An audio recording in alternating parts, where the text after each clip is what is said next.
Hello everyone, welcome back to my YouTube channel E Shiksha Mantra. इस video के अंतर्गत हम कंप्यूटर के 1000 क्वेश्चंस की सीरीज का सेट नंबर 18 लेकर आए हैं। इसलिए इस वीडियो को स्किप किए बिना लास्ट तक जरूर देखें। चलिए शुरू करते हैं। पहला प्रश्न है, प्रोसेसर द्वारा प्रोग्राम और डेटा का यूज करते समय उन्हें कहाँ रखा जाता है? जब प्रोसेसर किसी भी प्रोग्राम या डेटा का यूज करता है तो वो कहाँ स्टोर करके रखता है डेटा को? ऑप्शंस हैं A main memory, B secondary memory, C disk memory और डी प्रोग्राम मेमोरी। इसका आंसर है ऑप्शन नंबर ए मुख्य मेमोरी, मतलब मेन मेमोरी, जिसे प्राइमरी मेमोरी भी कहा जाता है। अगला प्रश्न है, 1 मेगाबाइट में फिल इन द ब्लैंक होते हैं। 1 मेगाबाइट में कितने बाइट्स होते हैं, ये हमें बताना है। ऑप्शंस हैं ए 1024 बाइट्स, बी 1024 बिट्स, सी 1024 किलोबाइट्स और डी इनमें से कोई नहीं। इसका आंसर है ऑप्शन नंबर सी 1024 किलोबाइट्स। अगला प्रश्न है, ओसीआर का मतलब है, ओसीआर का फुल फॉर्म बताना है। A optical coding recognizer, B object characterized reader, C original character reader और डी ऑप्टिकल कैरेक्टर रिकॉग्निशन। इसका आंसर होगा option number D optical character recognition, जिसे हम ऑप्टिकल कैरेक्टर रीडर भी कह सकते हैं। अगला प्रश्न है, ऑपरेटिंग सिस्टम द्वारा कौन सा कार्य किया जाता है? ए प्रक्रिया प्रबंधन, मतलब process management, B input output प्रबंधन, मतलब input output management, C device प्रबंधन, मतलब डिवाइस मैनेजमेंट और डी उपरोक्त सभी। तो इसका आंसर होगा ऑप्शन नंबर डी उपरोक्त सभी, क्योंकि ऑपरेटिंग सिस्टम जो होता है वो process management, input output management और डिवाइस मैनेजमेंट, जितने भी मैनेजमेंट से रिलेटेड, फाइल मैनेजमेंट, ये जितने भी मैनेजमेंट से रिलेटेड काम है वो सभी करता है।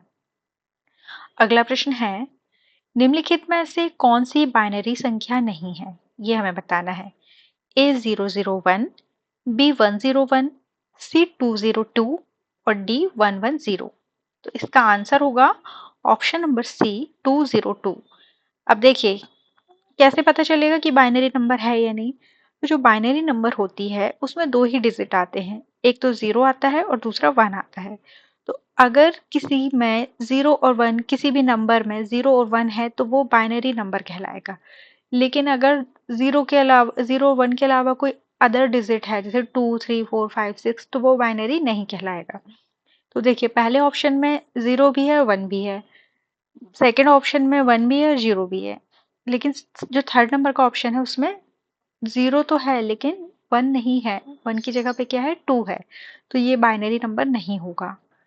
चलिए अगला प्रश्न देखेंगे, लिनक्स ऑपरेटिंग सिस्टम का कोर क्या है? लिनक्स ऑपरेटिंग सिस्टम का कोर हमें बताना है। ऑप्शंस हैं ए एप्लीकेशन प्रोग्राम, बी शेल्स, सी हार्डवेयर और डी कर्नल। तो इसका आंसर होगा ऑप्शन नंबर डी कर्नेल। अगला प्रश्न है, network element fill in the blank topology में एक ही केबल से जुड़े होते हैं। कौन सी टोपोलॉजी है जिसमें नेटवर्क के एलिमेंट्स या नेटवर्क की जो भी डिवाइस हैं वो एक ही लाइन, एक ही केबल में जुड़ी हुई होती हैं? ऑप्शंस हैं A star topology, B ring topology, C bus topology और डी मैश टोपोलॉजी। तो इसका आंसर होगा option number C bus topology. बस टोपोलॉजी में जितने भी कंप्यूटर या प्रिंटर या जो भी नेटवर्क एलिमेंट है वो एक ही सिंगल केबल जो होती है उसी में जुड़े होते हैं। अगला प्रश्न है, ब्लिंकिंग पॉइंट जो टेक्स्ट में स्थिति दिखाता है, उसे जो टेक्स्ट की स्थिति दिखाता है उसे हम क्या कहते हैं? ऑप्शंस हैं A cursor, B blinker, C point और डी स्थिति। इसका आंसर होगा option number A cursor. Next question है, कंप्यूटर की पहली पीढ़ी का एक उदाहरण क्या है? कौन सा कंप्यूटर है जो कंप्यूटर के फर्स्ट जनरेशन के अंतर्गत आते हैं? ऑप्शंस हैं ए IBM, बी ENIAC, सी एप्पल और डी कोई नहीं। इसका आंसर होगा ऑप्शन नंबर बी ENIAC। अगला प्रश्न है, MS वर्ड में किसी टेक्स्ट के कौन से अलाइनमेंट संभव है? अगर आप MS वर्ड में काम कर रहे हैं तो किसी भी टेक्स्ट को हम कितने प्रकार के अलाइनमेंट्स दे सकते हैं? ऑप्शंस हैं A left, B right, C centre और डी उपरोक्त सभी। तो इसका आंसर क्या होगा? ऑप्शन नंबर डी उपरोक्त सभी। एमएस वर्ड में 4 प्रकार के अलाइनमेंट्स होते हैं। पहला होता है लेफ्ट, दूसरा होता है राइट, तीसरा होता है सेंटर और चौथा होता है जस्टिफाई। तो ये चारों प्रकार के अलाइनमेंट जो होते हैं वो एमएस वर्ड में होते हैं। अगला प्रश्न है, जब हम इंटरनेट से जुड़ते हैं तो हमारी स्क्रीन पर अपने आप दिखने वाले विज्ञापनों को क्या कहते हैं? जब भी आप अपने कंप्यूटर में कोई वेबसाइट ओपन करते हैं या इंटरनेट चालू करते हैं तो आपकी कंप्यूटर की स्क्रीन पे कुछ ऐड आ जाते हैं, उन्हें हम क्या कहते हैं ये हमें बताना है। ए स्पाईवेयर, बी मेलवेयर, सी एडवेयर और डी ट्रोजन। तो इसका आंसर होगा ऑप्शन नंबर सी एडवेयर। अगला प्रश्न है, एमएस वर्ड में टेक्स्ट का सिलेक्शन कैसे किया जा सकता है? ऑप्शंस हैं ए केवल माउस के द्वारा, बी केवल कीबोर्ड के द्वारा, सी ए और बी दोनों और डी इनमें से कोई नहीं। इसका आंसर है ऑप्शन नंबर सी ए और बी दोनों। किसी भी टेक्स्ट को आप माउस का यूज करके भी सिलेक्ट कर सकते हैं या फिर आपको कीबोर्ड का यूज करना तो आप कीबोर्ड का यूज करके भी उसे सिलेक्ट कर सकते हैं। अगला प्रश्न है, वैज्ञानिक और इंजीनियरिंग गणना के लिए किस प्रोग्रामिंग भाषा का उपयोग किया जाता है? अगर आपको साइंटिफिक या इंजीनियरिंग कैलकुलेशंस करने हैं तो कौन सी प्रोग्रामिंग भाषा का यूज करेंगे? ऑप्शंस हैं ए कोबोल, बी सी जावा और डी फोर्ट्रॉन। इसका आंसर होगा ऑप्शन नंबर डी फोर्ट्रॉन। अगला प्रश्न है, clip art fill in the blank प्रदान करता है। ऑप्शंस हैं ए रेडीमेड आकृतियां, B readymade images, C A और बी दोनों और डी इनमें से कोई नहीं। इसका आंसर होगा option number B readymade image. जो क्लिप आर्ट का हम यूज करते हैं एमएस वर्ड या एमएस पावर पॉइंट में, तो उसमें रेडीमेड कुछ पहले से बने हुए इमेजेस होते हैं जो स्टोर होते हैं लाइब्रेरी में उसकी, एमएस वर्ड की।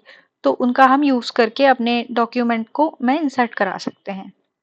अगला प्रश्न है, विकिपीडिया के संस्थापक कौन है? ऑप्शंस हैं A Jimmy Wales, C John Smith, B John Smith, C Stephen Hawkins और डी अल्बर्ट ब्राउन। इसका आंसर होगा option number A Jimmy Wales. अगला प्रश्न है, एसक्यूएल के घटक हैं, एसक्यूएल के कौन कौन से एलिमेंट्स हैं ये बताना है। A data definition language, B data manipulation language, C data control language और डी ये सभी।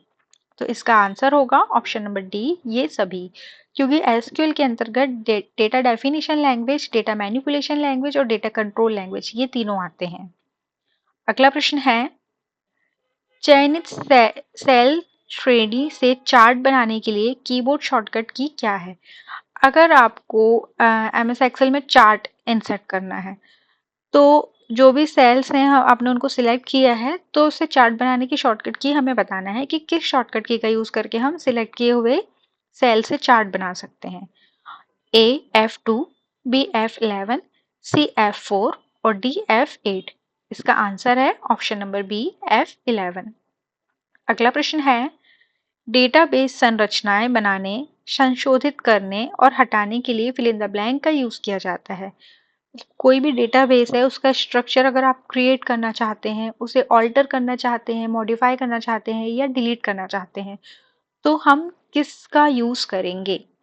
ऑप्शंस हैं ए DDL जिसका फुल फॉर्म है data definition language, B DML जिसका फुल फॉर्म है data manipulation language, C DCL जिसका फुल फॉर्म होता है डेटा कंट्रोल लैंग्वेज और डी DQL जिसका फुल फॉर्म होता है डेटा क्वेरी लैंग्वेज।